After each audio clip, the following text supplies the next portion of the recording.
Friends, welcome to UPSC and judicial exam preparation. आज मैं आपके लिए लाई हूँ सेक्शन 44 ऑफ सीआरपीसी। सेक्शन 44 जो है ये आपके लिए बहुत इम्पॉर्टेंट है। सेक्शन 44 में हमें पता चलता है अरेस्ट बाय मजिस्ट्रेट। कौन कौन से मजिस्ट्रेट हैं जिनको अरेस्ट करने का पावर है, ये हम देखेंगे सेक्शन 44 में। चलिए आगे देखते हैं हम सेक्शन 44। सेक्शन 44 हमें ये बताता है कि जब भी किसी कोई ऑफेंस है जो कमिट किया गया है, कमिट कहाँ किया गया है, तो इन प्रेजेंस ऑफ मजिस्ट्रेट, मतलब मजिस्ट्रेट के समक्ष कोई ऑफेंस किया गया है। अब ये मजिस्ट्रेट जो है इसका नेचर क्या होना चाहिए, तो यहाँ पे हम देखेंगे कि यहाँ मजिस्ट्रेट जो है वो आपका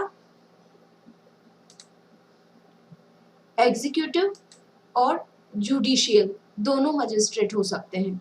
तो हमें ध्यान देना है, चाहे एग्जीक्यूटिव मजिस्ट्रेट के समक्ष या चाहे जुडिशियल मजिस्ट्रेट के समक्ष यदि कोई ऑफेंस किया गया है तो उस व्यक्ति को वहां अरेस्ट करने के पावर है। पर यहाँ ये ध्यान रखना जरूरी है कि लोकल जुरिडिक्शन में ही अरेस्ट किया जाए।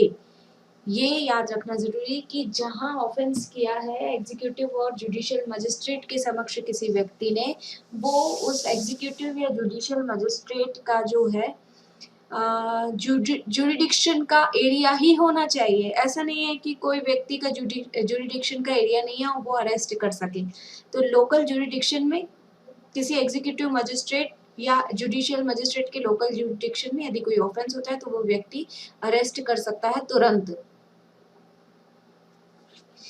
हमें ये भी ध्यान देना है कि मजिस्ट्रेट को ये पावर है कि मजिस्ट्रेट या तो खुद से अरेस्ट करे या फिर ऑफेंडर को किसी और व्यक्ति के द्वारा या पुलिस ऑफिसर के द्वारा अरेस्ट करवाए।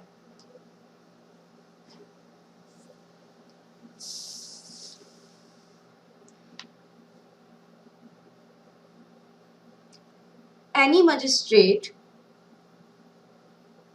किसी भी व्यक्ति को जिसको गिरफ्तार कर लिया है उस समय के बारे में और उन परिस्थितियों के बारे में जिनमें उसको गिरफ्तार किया गया है, इसके लिए वारंट भी जारी कर सकता है। हमें क्या देखना है कि कोई भी व्यक्ति जिसके प्रेजेंस में ऐसा ऑफेंस किसी ने किया, किसी मजिस्ट्रेट के जुरिडिक्शन में यदि किसी व्यक्ति ने कोई ऑफेंस किया है तो वो मजिस्ट्रेट उसके लिए वारंट भी इशू कर सकता है। और ये वारंट जो है, इस वारंट इशू जो करेगा उसमें उन समय के बारे में और उन परिस्थितियों के बारे में विवरण किया जाएगा। मजिस्ट्रेट वारंट भी इशू कर सकता है, स्वयं अरेस्ट भी कर सकता है या किसी और को डायरेक्ट भी कर सकता है अरेस्ट करने के लिए। ये सेक्शन 44 प्रिलिमिनरी एग्जामिनेशन के लिए बहुत इंपॉर्टेंट है।